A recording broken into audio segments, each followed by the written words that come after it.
Hi everyone and welcome. Today I will be exploring further the trending tropical nouveau styling by blending more common temperate blooms and prairie-grown garden flowers with tropical flowers and foliages from Hawaii.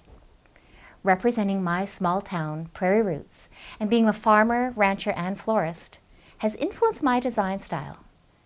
To construct a blended look harmonious to my area, yet showcasing tropical blooms and my love of travel, the tropics, and Hawaiian-grown flowers.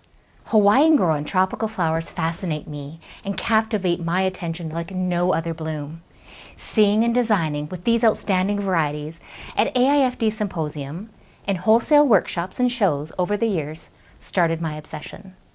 Traveling to the Big Island and touring Greenpoint nurseries, seeing the abundant greenhouses full of anthurium, and then having the opportunity to visit Maui and tour the local growers with the Hawaii Floriculture and Nursery Association for wedding celebrations in 2019. Touring upcountry flower farmers on Maui, I was pleased to see that many of my favorite garden flowers from the prairies are also grown on protea farms. I spoke with the owners of Malolo Farm Protea, a mom and daughter, about their plans to expand for the protea's off-season. We spoke about climate, growing possibilities, and soil content, and what else they had been experimenting with. Blooms like zinnia, sunflowers, matricaria, Queen Anne's lace. Oh, just beautiful, beautiful flowers. Now more than ever, as destination travel is limited, we need to bring Hawaii to our customers. The chance to evoke the notion of being on a holiday and transport your bride and groom and their guests to the tropics right in their own backyard, perhaps at a small gathering or a wee wedding, is an outstanding opportunity for florists across Canada. The bridal bouquet I will be designing is in the blush and peach analogous color palette, a hand-tied bouquet using gathered branches and vines, combining the lush exotic Hawaiian-grown flowers with some of the wildflower temperate blooms commonly grown on the Saskatchewan prairies.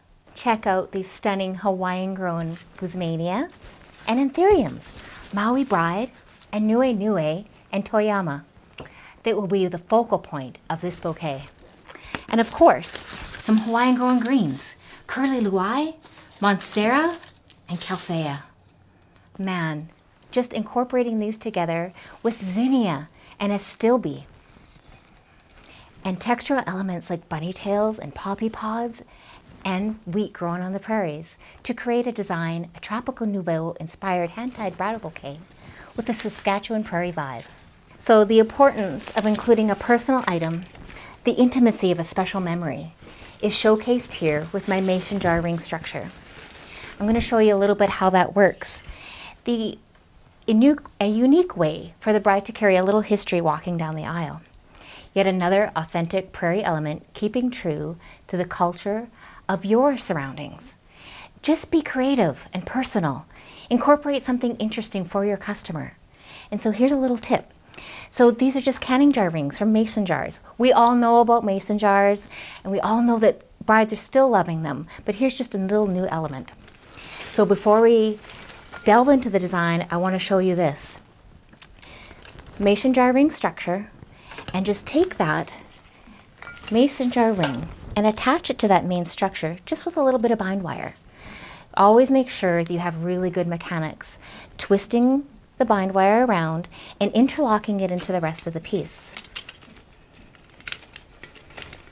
Around to the main one, and make sure you're tying it off, looping it through the rest of the structure in a couple different binding points.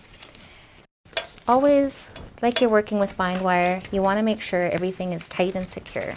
So here's the start of our beautiful bridal bouquet, using that mason jar structure, incorporating beautiful gathered foliage just from around your yard. You can forage, you can gather, or you can use product from your local wholesaler. So I've used some beautiful stems from right here, adding a little bit of softness with some eucalyptus into a hand-tied style. Some fabulous monstera leaves, of course from Hawaii. Just adds that extra wow factor into the base of the bouquet.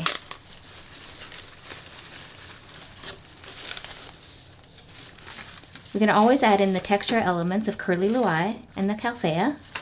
But first I'm just going to create a nice structure of the greens and then insert my beautiful flowers into that. Trim off any extra foliage that's going to be below the surface so you have a nice clean insertion. And I'm just inserting those stems through the mason jar ring and getting a nice good binding point for the flowers. That beautiful bromeliad is going to remain the center point focus of the arrangement. Some beautiful BC grown disbuds. Add a little bit of depth into that bouquet. And of course, Maui Bride Anthurium. You can't beat that for a bride. It just is just the perfect color, just the perfect hue. And you can just see nature's paintbrush run through that. The graduation of color in that beautiful Anthurium is just stunning. So again, just inserting through all those gaps in that mason jar. You can put it in through sections where the mason jar ring have attached together or through the actual sealer ring itself. So depending on where you need the placement of those flowers.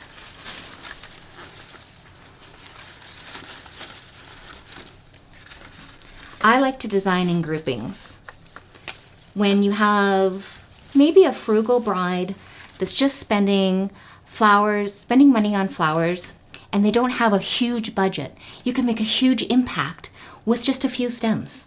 So you don't need as many as you might always want. You can be a little more frugal yourself. We're going to incorporate some spray roses, those temperate blooms. They remind me of flowers that grew in my grandma's garden.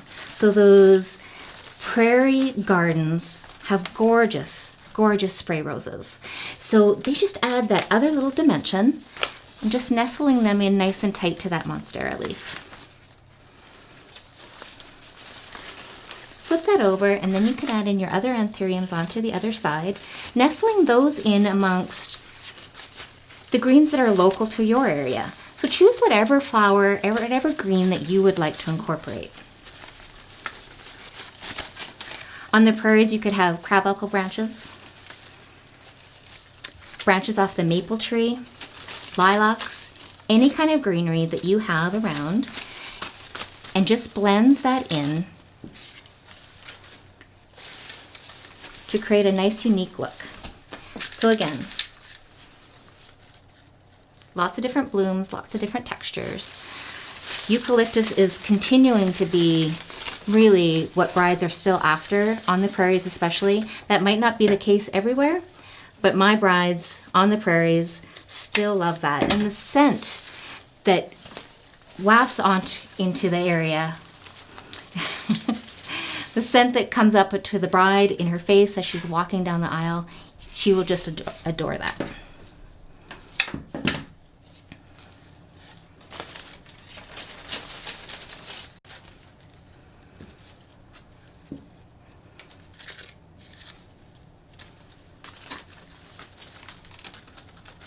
Inserting those through the mason jar structure, through those rings. You can slide them through. Just watch how that natural curve of that zinnia and play on that. Use that in a spot where it's going to make sense in the bouquet. So finishing with the Hfna and the curly Luai.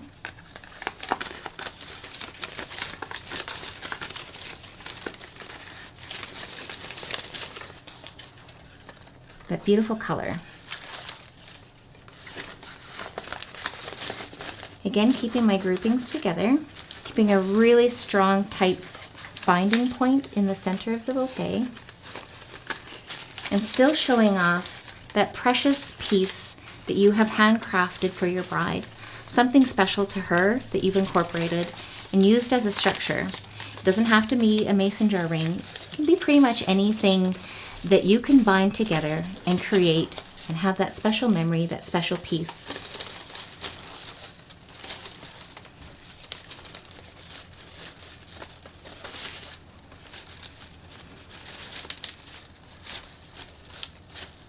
I love the curly Luai against the zinnias. It's just that soft green against the soft peach of that zinnia. It's just a juxtaposition of color, something you would not expect. You know, a curly Luai tropical flower, tropical green from Hawaii with a common zinnia. You just don't see that, but it is easy to incorporate into a bridal bouquet. And look how that color is just perfect.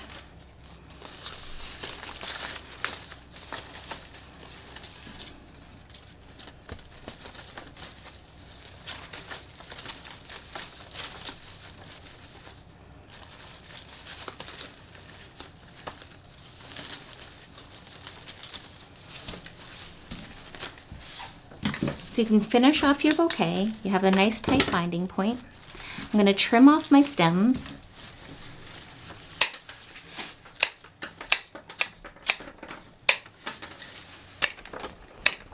Just to make it a little easier to design with.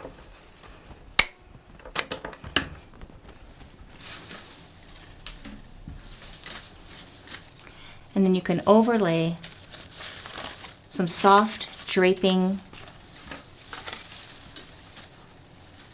foraged branches, vine-like, just to create a little bit of added texture, an added element. Tuck it around your blooms and overlay it over the top of the bouquet, creating just a slight cascade. Either way, a bit of a crescent-shaped bouquet. Trim off any extra branches that may be in your way, but just follows that natural flow of that greenery, sheltering the top of the bouquet. Beautiful color palette. So here's our finished piece. Here's our finished bridal bouquet with all the elements that we've incorporated, including the beautiful Hawaiian tropical anthuriums and our local Canadian grown and Saskatchewan prairie type flowers to create that prairie vibe. Lots of textural elements, lots of color graduation through that analogous color palette. To finish off the bouquet, simply bound with ribbon, tied off, and a beautiful trail of ribbon as the bride walks down the aisle that's blowing in the Saskatchewan wind and creates that finished prairie feel that's a tropical mix of temperates and tropical flowers for your bride. So the second design I've done for today is a garland style centerpiece that I have just started in the back and just simply gathered branches and stems together to make a branch structure of foraged branches and vines. Just find what's local in your area or use product from your wholesaler and create a garland centerpiece. I've just zip-tied those branches together, remembering your balance and having nice heavy stems to attach anything that you're going to make into that. Secondly, I've added an Oasis floral garland over through the top for the fresh floral pieces. And again, just at those binding points on those strong heavy stems, wrap that zip tie and get it nice and tight, and it's all one continuous piece. This can be a piece that you can use in multiple ways. So we're just going to go ahead and start adding in all the tropical greens. And again, you can just gather bunches together of all the different types of greenery and overlay them through the piece, weave them through the structure. This garland can be used and transported to multiple locations. Insert the stems into those bunches so you have good strong binding points again. Find good spots to attach those to and continue the flow all the way through the piece. And again, nice strong zip ties. Add those securely onto the design, your initial structure of those nice heavy greens.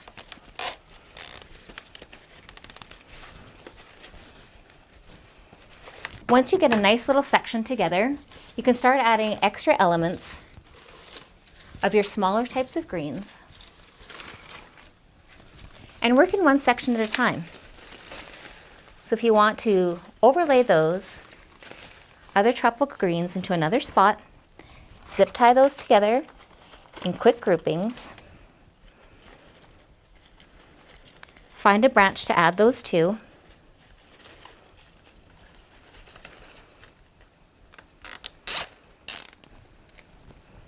And fasten those on with your zip ties. This is still going to transport really well, and you can use this in multiple places. And then you can go ahead and start flowering. So we're going to be using lots of different types of blooms, Canadian growing, disc buds, and chrysanthemums.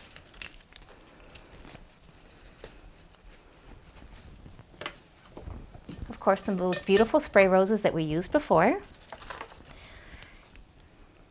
These types of roses remind me, like I said, of the flowers growing in my grandma's garden. So whether you get those from the wholesaler, whether you gather them from the garden,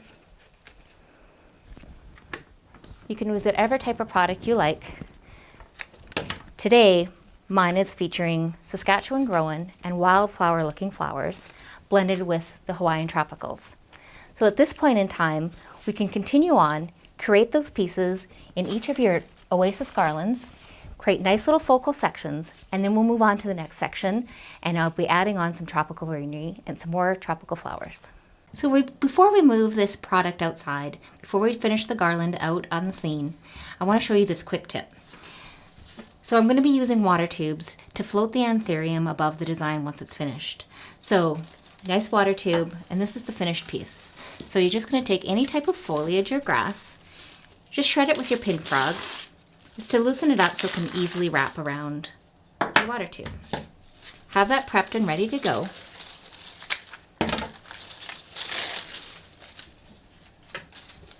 Your filled water vial, your water tube, and I've just actually taken a U-glue dash, cut it into smaller pieces. We can be economical, we don't need that much. You can peel that off, add it to your water tube. So if you press on one section, you can stretch that all the way around the top of the tube. Once you get a good adhere, and stretch it along so it goes all the way around the top of the vial.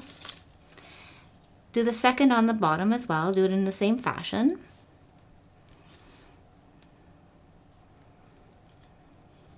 Nice good seal on the tube, and just stretch that U-glue all the way around. So you have a couple of really good binding points for that grass. Again, any foliage will work. So you can use something foraged, you can use a tropical leaf, any kind of product. Get it started on that U-glue dash and just wrap it around the tube. Reminds me a little bit of a tiki torch, which is kind of bringing that island vibe when you're blending that in with a couple of different elements into your design. So a quick wrap, trim off that firm piece, the joining point of the leaf, and then just a little bit of bind wire. So you're also going to be attaching that to the garland with the bind wire. So remember to keep some extra length, a good twist, wrap it around again so you have a really good mechanic, and twist that off. And I've just been holding the grasses, and we just want to have a good wrap all the way down the vial.